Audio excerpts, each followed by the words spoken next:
அரசியல் கல்லூரி மாணவரை தாக்கிய திருநங்கைகள் அரசு லஞ்ச ஊழலை தடுக்க தீவிர நடவடிக்கை. மஹிந்திரா இஸ்லாமியத்தை தீவிரவாத ஒத்திகை. மூடப்பட்ட ரயில்வே கேட்டில் கீழுரிமைக்க வேண்டும். கரிநாள் கூட்டம் தூத்துக்குடி. திமுக மாணிக்கர் அணிவகுத்த அண்ணாமலை புதிய கட்சியான ஆலோசனை கூட்டம். ஆச்சாரிய 2வது சுற்று பேசி கண்ணளவுத்த விருந்தர் வாழ்க்கை அழுத்தங்களை கவர்ந்தெழுப்பாங்க. ஜெர்மனி அணி வெளியேற்றம். இங்கிலாந்து இந்தியா அதிகமாக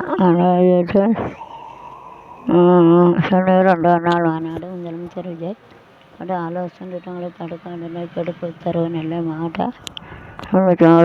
குறைந்தது மேலும் மூடப்பட்ட ரயில்வே கட்டில் கீழ் எழுபது சாதனை தூத்துக்குடி. திமுக நேரணி ஆர்ப்பாட்டம். அளவுக்கு அண்ணாமலை புதிய ஆலோசனை வச்சுட்டேன். எனக்கு தெரியாமல் எடுத்துட்டேன் புது பேப்பர். என்னங்க அதான் எடுங்க கீழே விழுந்துட்டு எடுக்க